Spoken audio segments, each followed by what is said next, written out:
It's hard to believe that we are nearing the end of our series on Revelation, and I appreciate everybody listening in to understanding Revelation. I hope it's been a really impactful experience for you. Reading through Revelation and studying it myself has been really transformative in terms of how I understand the Old Testament, and reading through it and studying it in depth and having to teach it has been a really great experience for myself, and certainly hope that it's been that for you.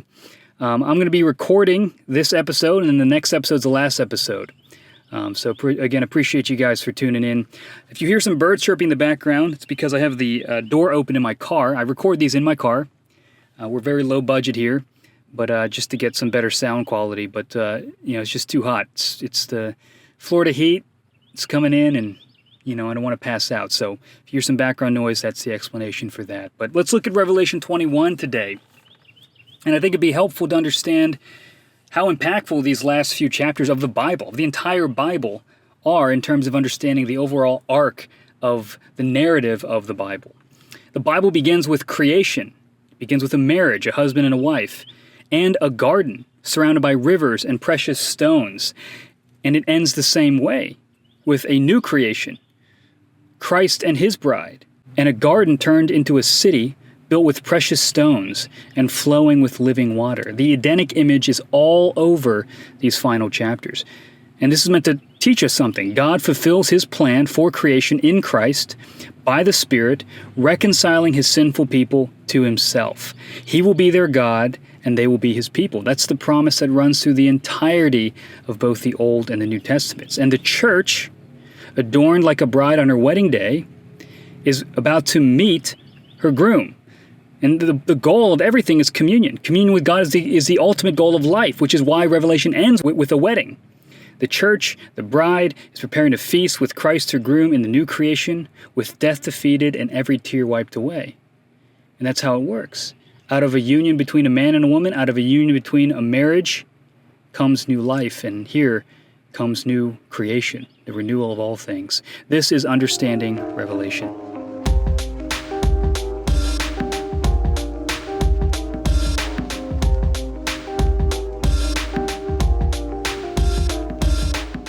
Revelation 21 depicts the New Jerusalem at two different points in time. In verses 1 to 8, we see the final form of the New Jerusalem, and in verses 9 to 27, the idealized but present form of the Holy City. The New Jerusalem symbolizes the church, as evidenced by the usage of the term in Hebrews chapter 12, verse 22, the heavenly Jerusalem. And uses another usage in Galatians 4:26, where the church is referred to as the Jerusalem from above, which is free, and she is our mother. And this chapter features a myriad of Old Testament images, which demonstrates the fulfillment of God's purposes in redemptive history through the work of Christ and the Spirit. So John receives two visions that provide a blueprint that not only shows the final product, what the church one day will be, but also the process of getting there, of how the church ought to be built. So let's look at the first 8 verses, the church in splendor. This is a vision of the church that is the glorified church, the church in the new creation. So Revelation divides into 4 visions given to John in 4 different locations. Vision 1 is on the island of Patmos, Revelation 1 to 3. Vision 2 is in the heavenly throne room, Revelation 4 to 16. Vision 3 from the wilderness, which is Revelation 17 to 21:8. And finally, a vision 4, which takes place on a high mountain. And Revelation 21 actually splits and it shows a transition between the 3rd and 4th visions, which we're going to note. But Revelation 21 verses 1 to 8 ends the 3rd vision with the New Jerusalem descending from God like a bride prepared for her husband, Christ. So I'm going to read these first 8 verses. Then I saw a new heaven and a new earth, for the first heaven and the first earth had passed away, and the sea was no more. And I saw the holy city, New Jerusalem, coming down out of heaven from God, prepared as a bride adorned for her husband. And I heard a loud voice from the throne saying, Behold, the dwelling place of God is with man. He will dwell with them, and they will be his people, and God himself will be with them as their God. He will wipe away every tear from their eyes, and death shall be no more. Neither shall there be mourning, nor crying, nor pain any more, for the former things have passed away. And he who was seated on the throne said, Behold, I am making all things new. Also he said, Write this down, for these words are trustworthy and true. And he said to me, It is done. I am the Alpha and the Omega, the beginning and the end. To the thirsty I will give from the spring of the water of life without payment. The one who conquers will have this heritage, and I will be his God, and he will be my son. But as for the cowardly, the faithless, the detestable, as for murderers, the sexually immoral, sorcerers, idolaters, and all liars, their portion will be in the lake that burns with fire and sulfur, which is the second death. So in Revelation chapter 19, Jesus defeats his enemies in a wedding procession as he approaches the altar. Now, after Revelation 20, after the millennium and the defeat of Satan, death, and Hades, Christ marries his bride, and the result of that union births a new creation. That's where we get this term, the new heavens and new earth.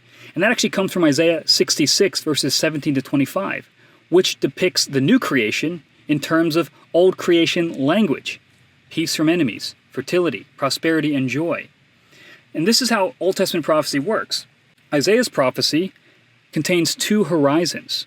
The first horizon is a near fulfillment, which is the return from exile out of Babylon, the nation Israel returning out of Babylon, and the far horizon is the future state of glory described in Revelation 21.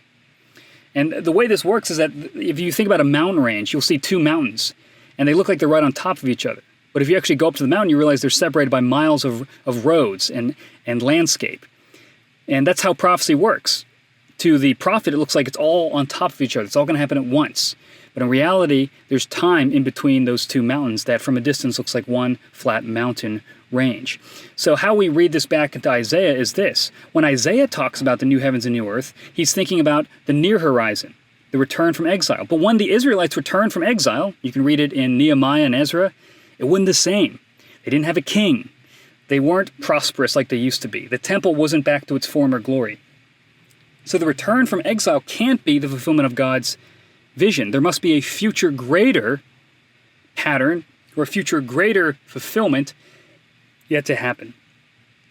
So this is pointing toward not just the redemption of the land of Israel or the people of Israel, but all of creation itself. There's a further horizon. So Christ's death and resurrection inaugurates this new creation. It begins that process, but the fullness of this redemption will not appear until he returns. The new heavens and new earth represent both a continuation of the present order as well as a radical transformation, much like how Paul describes the radical transformation of our resurrected bodies in 1 Corinthians chapter 15. So it's kind of a tricky way of understanding the way that that Old Testament prophecy works. But just to understand this, Revelation 21 is saying this is what everything's pointing to. The return from exile, the resurrection of Christ itself is all pointing to a future greater resurrection of the whole cosmos when God wipes away all tears. And that's what we see.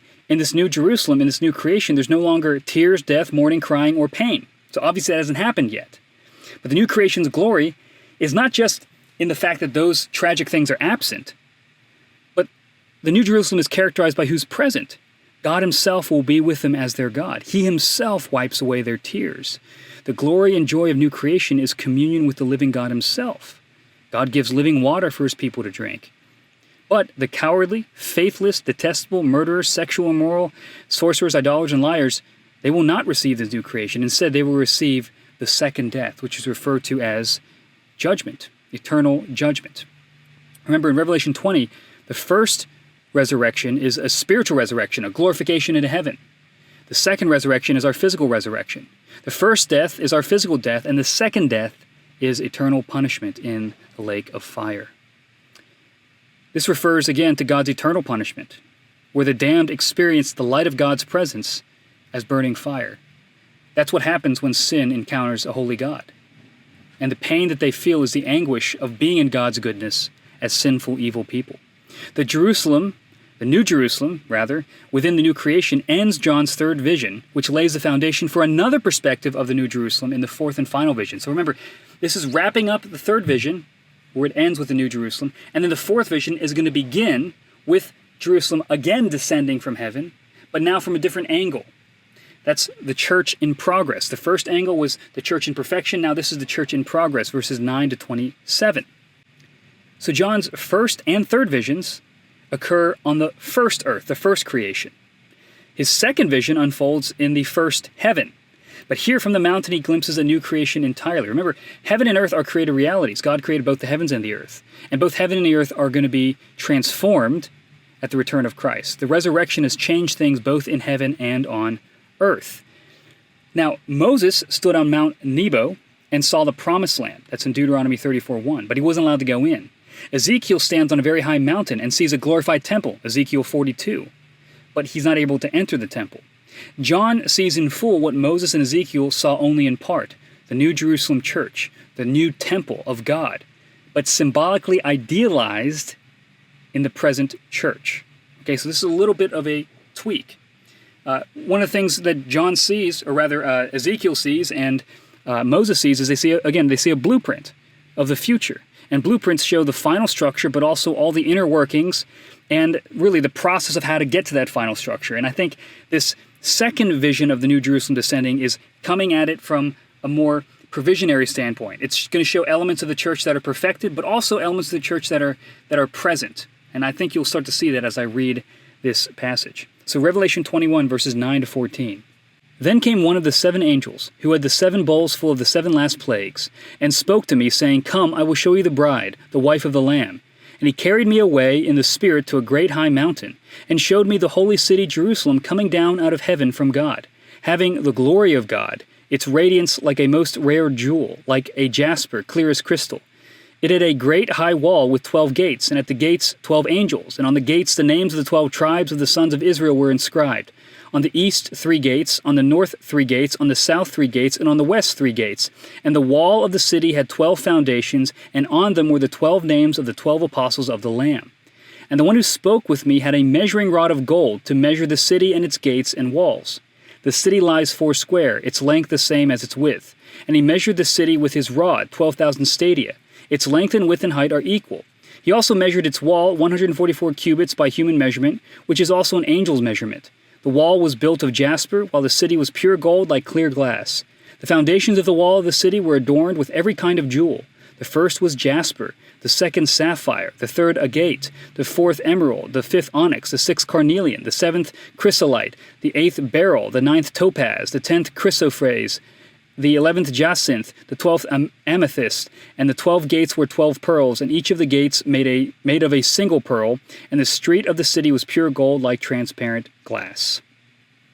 A lot of stones to pronounce there. So most commentators view these passages as a recapitulation or a restatement of the first vision of the New Jerusalem that we saw earlier. It just has more detail. But there's reasons, I think, to say a little more than that. The first account of the New Jerusalem in verses 1 to 8 features enemies already in the second death, and the inhabitants of the city are secure. In contrast, the second account in 9 through 27 still features nations and kings bringing tribute and gates that prevent the unclean from entering in, signifying the continued presence of sin. Now, some commentators take the constantly open gates as a kind of universalism, in which sinners post-death receive an opportunity to enter into the New Jerusalem. But I don't think that bears ground. I mean, that's an unorthodox position, and I think there's another way to interpret this. Peter Leithart interprets these two New Jerusalem accounts as the visions of the same city at different points in time. Verses 1 to 8, we see the church/New Jerusalem in its final state, but in 9 to 27, the church in the present age as God's city that brings light to the world and draws the nations into its gates. So it's more of a present vision, although idealized, rather than the final state of the church. We can see all this Old Testament imagery also in this description. So the high priest in the Old Testament wore the 12 precious stones that served as a foundation for the city. The 12 gates feature 12 pearls. Pearls come from the sea, which signifies the Gentiles, and it demonstrates the incorporation of the nations into God's people. The city dimensions itself form a perfect cube, which matches the dimensions of the most holy place, which is the most sacred part of the temple, where God dwells, where the Ark of the Covenant is. In the temple, only the high priest was allowed to enter the most holy place, which housed the presence of God. But now, by the blood of Christ, all believers can now enter into his presence. This new access forms the central argument of the book of Hebrews. Christ, our high priest, transforms the church itself into a priesthood and a living holy place where the Spirit of God dwells. Further identification of the New Jerusalem as the present church lies in the foundation of the apostles. Paul describes the church as a living building built on the foundations of the apostles and prophets, Christ Jesus himself being the cornerstone, in whom the whole structure being joined together grows into a holy temple in the Lord. Ephesians 2 verses 20 to 21. The church built upon the apostles, forms the new Israel, the new Jerusalem, and the new temple with the Spirit in their midst, which builds up the structure. So we can see a little more of this as we look at Revelation 21, verses 22 to 27. And I saw no temple in the city, for its temple is the Lord God, the Almighty, and the Lamb. And the city has no need of sun or moon to shine on it, for the glory of God gives it light, and its lamp is the Lamb. By its light will the nations walk, and the kings of the earth will bring their glory into it. And its gates will never be shut by day, and there will be no night there. They will bring into it the glory and the honor of the nations, but nothing unclean will ever enter it, nor anyone who does what is detestable or false, but only those who are written in the Lamb's book of life. No temple exists, not only because Christ will destroy it in the near future of John's Revelation in 70 AD, but also because the church is indwelt by the Spirit, which makes the people of God the living temple of God. And the Spirit of God and the Lamb dwells in our midst, right? That's the promise of the new covenant, and turns us into a beacon of light, which in turn draws in the nations. This is a symbolic way of describing the Great Commission. The nations bring not physical riches, but glory and honor. That is the worship of God, the true treasure. But those who are unclean must be cut out of the church. It is the community of the redeemed, those whose names are written in the Lamb's book of life. So this is an idealized picture that the glory of God dwells within the church. So we don't need a temple anymore. We don't worship in a temple anymore. We are the temple itself, built up as living stones. That's the vision of the church. So John's third vision ends with the final Jerusalem. But his fourth vision begins with the present Jerusalem, the church. You might think to yourself, well, my church doesn't seem like a city of gold built on precious stones, bringing light to the nations. Well, that's because the church is a work in progress. Paul describes the church as building itself up to the fullness of Christ. That's Ephesians chapter 4. That means we're not yet what we one day will be, but the blueprint is there, and we're getting there. This is a picture to aspire to, and by God's grace we will see it come to completion. But the glory of Christ is that he sees in sinful harlots a beautiful bride. God sees his church in splendor, even though he's fully aware of her faults, and we need to have a vision of her in the same light. We should have the same vision as well. The church is not a perfect place, far from it. But she is Christ's perfect wife. She is Christ's bride. He chose her, and he will lay down his life for her and wash her with his word and make her spotless and blameless for the wedding, and we get to be a part of that. That's what we get to build. That's the command that we have in Revelation. To see how God sees the church. He sees it brimming with glory despite her faults. And there's also a call for the purity of the church, to cut out those who bring uncleanness into it, but also to welcome the nations in. For by the light of the church, by the glory of the gospel, will people from every tribe, tongue, and nation come into the gates and rejoice and know the glory of being God's people and know the glory of knowing the God who made the first creation and is making all things new into a new creation.